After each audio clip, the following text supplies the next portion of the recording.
estuviese en Plug and Play San Francisco también, ¿no? Y ahora habéis entrado en la de Renfe, la de Tren Lab, Renfe y Guaira. ¿Qué estáis haciendo allí, no? Porque un poco estaba destinada a digitalizar, ¿no? Ese sector que es Renfe y que es tan histórico. Un poco qué feedback tenéis y qué estáis haciendo con ellos. Pues bueno, en Renfe vimos desde el principio la oportunidad de al final, Renfe es una de las principales empresas del mundo en operación de sistemas de alta velocidad, de trenes de alta velocidad. Y por ello creemos que la colaboración con Renfe es muy importante, porque al final nosotros no queremos ser los operadores del sistema, nosotros queremos fabricar esas cápsulas, colaborar con empresas de infraestructuras y de alguna forma vender esas cápsulas a operadores, que podría ser Renfe, podría ser operadores también aéreos que luego se integren en el mercado de Hyperloop, pero al final nos parece muy interesante que esas empresas que podrían ser potenciales clientes empiecen desde el principio a trabajar con nosotros en cómo sería la operación. Entonces con Renfe sobre todo lo que estamos evaluando, ¿no?, es ese mercado futuro que puede tener Hyperloop y diferentes aplicaciones con respecto a lo que ya hay que pueden mejorar de forma significativa la competitividad de Renfe, por ejemplo, pues a nivel de infraestructura, o sea, a nivel de transporte de mercancías, transporte de pasajeros. Esos estudios nos dan información vital acerca de, pues eso, de esas posibilidades futuras. En este sentido iba a preguntarte, mucha gente, igual que dicen que no tienen claro la parte contaminante, si contamina, si no, piensa que esto no va a llegar a ninguna parte. Hay gente que dice, esto es una... no. Hay gente que lo compara incluso con el monorail de los Simpson, que es un poco, ¿no?, como ingeniero tú dirás, joder, pues, no mola el rollo. Sí. Pero hay muchos inversores que están confiando en vosotros. ¿Qué ven, no? Porque ven que no ve el resto del mundo, quiero decir, la gente que opina así, o nosotros que no podemos entrar, ¿no?, en vuestra cocina al final, a ver qué pasa allí dentro. Yo creo que una cosa clara que ven es que al final, si Elon Musk está apostando por estos temas, es porque algo debe haber ahí, ¿no?, que huele bien, ¿no? O sea, esto por un lado porque al final, bueno, es un tema que está cogiendo mucha relevancia, ¿no? Pero por otro lado creemos que al final también los inversores, el tipo de inversores que estamos buscando van más por la parte de crear industria, es decir, ven a Celeros como una punta de lanza de la innovación a nivel nacional, y por eso la mayoría de inversores que estamos teniendo son a nivel nacional. Es gente que de verdad ve que somos jóvenes innovadores, que estamos apostando por crear I+D aquí en España, donde antes parecía un poco difícil, ¿no?, impensable desarrollar proyectos hardware. Y bueno, poco a poco se va viendo que ya hay empresas que empiezan a desarrollar esto y que al final es una de las partes que más genera más valor puede generar a largo plazo, ¿no? Porque es verdad que a corto plazo pues hay empresas que dan más rentabilidad, pero sí que es verdad que en el largo plazo esto puede llegar a ser una empresón, ¿no?, una empresa grande que también genere valor a nivel técnica, muy, muy técnico, ¿no?, con puestos de trabajo muy altamente cualificados. Entonces, los inversores al final pues también están apostando por ello.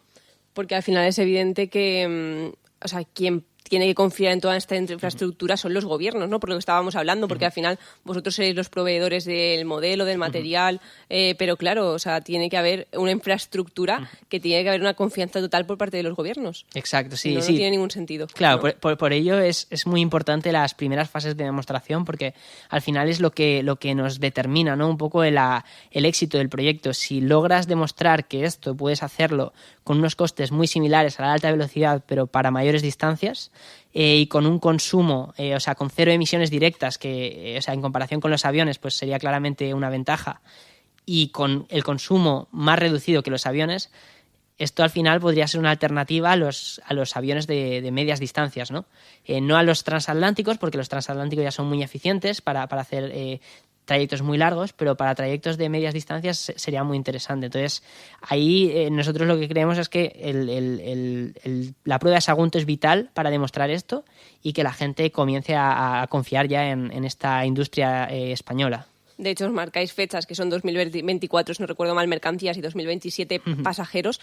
Así es. No está tan lejos. Sí, ¿no? Exacto. También, creemos también que una empresa debe ser ambiciosa, es decir, no excesivamente ambiciosa, pero sí que es verdad que tenemos que acelerar. De alguna forma vemos que el progreso, el reto al final, sobre todo es la integración de sistemas que ya existen. Entonces, no vemos tanta complejidad en desarrollar subsistemas, sino más en integrarlos, ¿no? Entonces, creemos que cuanto antes podamos integrarlos, antes podremos coger diferentes normativas de diferentes industrias que ya existen y juntarlas, que es lo que estamos viendo ahora, que no es sencillo, pero que se puede hacer para poner esto en operación. Sí que es verdad que hay empresas que dicen que el año que viene estarán transportando pasajeros, pero nosotros creemos que hay que ser bastante más rigurosos en esas aseveraciones para no crear el efecto monorail, ¿no? No prometer demasiado, prometer algo con respecto también a tu plan de desarrollo, que sea algo coherente. Claro. Mientras pasa todo este tiempo, vosotros tenéis inversión, pero no sé si tenéis otro modelo de negocio con el que subsistir como empresa. Bueno, actualmente tenemos varias líneas de negocio. Por una parte, sí que es verdad que el proyecto está ampliamente, en su mayoría, financiado por la parte privada. Por otro lado, tenemos también apoyo público, es decir, de instituciones de innovación como el IBACE en Valencia, el CDTI también a nivel español, a nivel también europeo, también las H2020.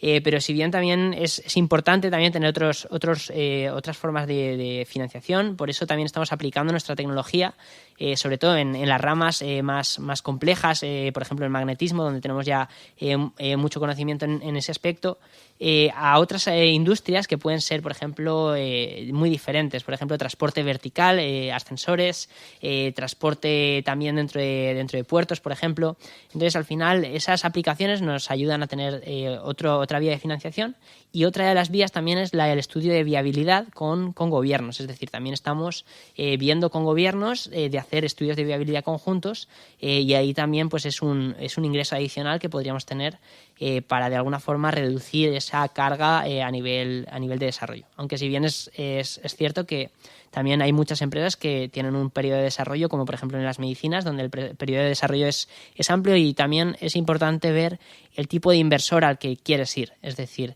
creemos que es posible ir a inversores que ven esto como un proyecto de alto impacto en el que no les importa esperarse 5, 6, 7 años, siempre que tengan estar apoyando un proyecto altamente innovador. Hablando de alto impacto, estáis siendo referentes en muchos países, ¿no? De Europa e incluso fuera, ¿no? Son muy pocas empresas desarrollando este sistema.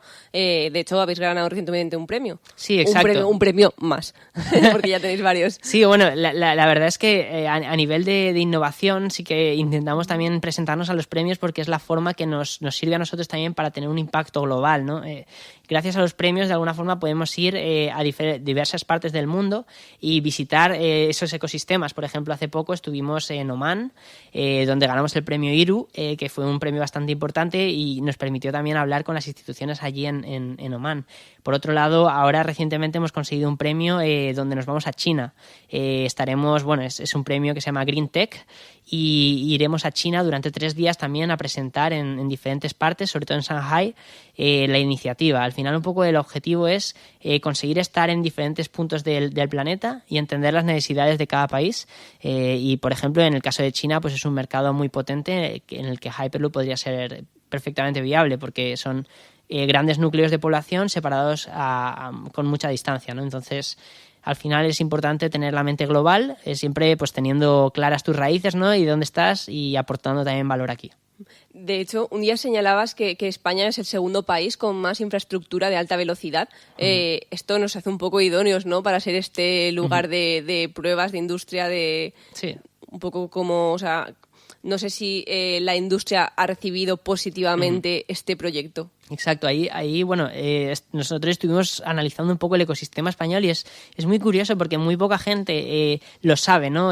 Sabe un poco esos datos sobre alta velocidad que nos hacen posicionarnos a nivel internacional como líderes. Sí que estamos muy acostumbrados porque siempre, tenemos el AVE, estamos muy acostumbrados a vivir con estos métodos de transporte, pero cuando sales afuera te das cuenta de que la alta velocidad española es una marca España muy, muy fuerte, ¿no? Entonces, nosotros lo que vimos es que al final también teníamos que apoyarnos de esta industria nacional, y de hecho la semana pasada estuvimos ya en un congreso de alta velocidad ahí en Córdoba, donde la industria reaccionó de forma muy positiva, ¿no? Hicimos una mesa de debate donde diferentes empresas participaron en ese debate, añadiendo también sus puntos de vista.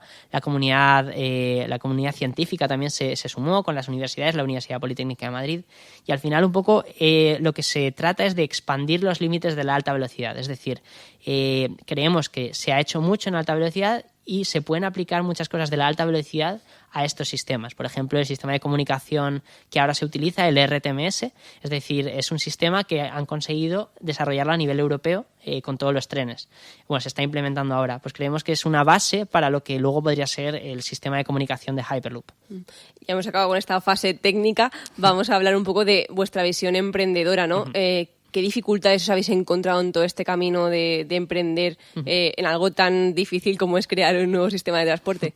Pues bueno, en cuanto a dificultades, siempre pues hemos tenido la mayor dificultad de un emprendedor es conseguir la credibilidad de las empresas tecnológicas, ¿no? Un poco al principio tienes una idea y tienes que convencer a los diferentes miembros o empresas que te tienen que apoyar, tanto inversores como empresas tecnológicas, de que esto es un sistema viable, ¿no? Y ahí es donde, de alguna forma, lo que hemos intentado es siempre ir de la mano, ¿no? de gente experta en diferentes campos. Tenemos, por ejemplo, un comité asesor que se compone de 20 personas que son personas con renombre en diferentes áreas. Por ejemplo, tenemos a Antonio Arribas, que es uno de los pioneros en la alta velocidad, que llevó también el Meca Medina, ¿no? También tenemos, por ejemplo, a Alberto Gutiérrez, que es una figura muy, muy importante a nivel de innovación aquí en Valencia. Al final intentamos juntarnos con esa gente que sabe más que nosotros, porque asumimos que no podemos saberlo todo, y eso es lo que nos ha ayudado a estas dificultades y a conectarnos con personas que luego han podido tomar decisiones, ¿no? Y apoyar la iniciativa. Entonces, pues un poco la mayor dificultad ha sido convencer a la industria española que vale la pena invertir en proyectos hardware de innovación, ¿no? Pero bueno, eso poco a poco creemos que ya PLD, ¿no? La empresa de cohetes de Elche, ya ha hecho un buen camino en empezar a hablar sobre esos temas, y creemos que Celeros de alguna forma ayudará también a sentar esas bases para que muchos más proyectos tech y hardware puedan estar también en España. En este camino entiendo que la Universidad Politécnica de Valencia está haciendo una gran labor de un poco de lanzaros, ¿no? Ahí nada más salir con los proyectos que hay, que son como interminables en la Universidad Politécnica de Desarrollo de Hardware, un poco lanzaros a decir, montad vuestras empresas, resolved problemas, un poco cómo ha sido esta educación, ¿no? A lo largo de estos años. Sí, o sea, nosotros vimos que a nivel educación, cuando yo empecé la carrera, que era como hace 6 años, vimos que había mucho por hacer. De hecho, es eso, empezamos a hacer esas comunidades de estudiantes porque vimos que faltaba un poco parte práctica en las clases. Pero a partir de ahí lo que vimos es que el rectorado de la universidad detectó muy bien esa necesidad y enseguida puso un programa dotado también de recursos económicos para apoyar estos emprendedores, esta gente que tenía ambición más allá de las clases, y creemos que ha sido muy pionero a nivel español, ¿no? Y bueno, a nivel internacional también, en ese desarrollo de ese programa que se llama Generación Espontánea, y a nivel de emprendedores más Ideas UPV, que está ayudando a que cada vez más gente pueda, antes de acabar la carrera, poner en práctica todo lo que sabe y desatar todo su potencial. Ahí nosotros hemos sido un poco los conejillos de indias del programa, porque al principio pues había poco, estábamos, no teníamos ni espacio para trabajar. Ahora ya los estudiantes tienen un espacio para trabajar, tienen dotación económica y tienen patrocinadores. Entonces se ha conseguido crear un ecosistema en el que hay una cultura de patrocinios y de colaboraciones que benefician tanto a la universidad porque le da pues esa visibilidad, como también a los estudiantes porque ponen en práctica todos sus conocimientos y consiguen salir un poco de las clases. Si tuvieras que recordar un error que dirías, esto no tendríamos que haberlo hecho nunca, no sé si te viene alguno a la mente. Bueno, pues sobre todo a la hora de crear la empresa, lo que eché en falta un poco fue pues eso, el haber tenido todos los conocimientos que tenía ahora, ¿no? Y haberme echado mano de las personas, de personas con más experiencia a la hora de montar la empresa. Es decir, ahora me doy cuenta muchas veces que pues eso, en Silicon Valley básicamente la forma de hacer empresas de éxito es coger a emprendedores de éxito y sumarlos a tu equipo, y así pues puedes vender una idea de forma que no te quedes sin la mayoría de tu... O sea, que un inversor pueda apostar por ti sin necesidad de llevarse la mayoría de tu empresa, ¿no? Entonces, es muy importante el cómo los emprendedores sacan, o sea, o dan ese primer paso, porque también condiciona un poco luego tu relación con la empresa, ¿no? Y entonces, en ese aspecto, pues sí que creo que sería interesante pues que los emprendedores tuvieran esa formación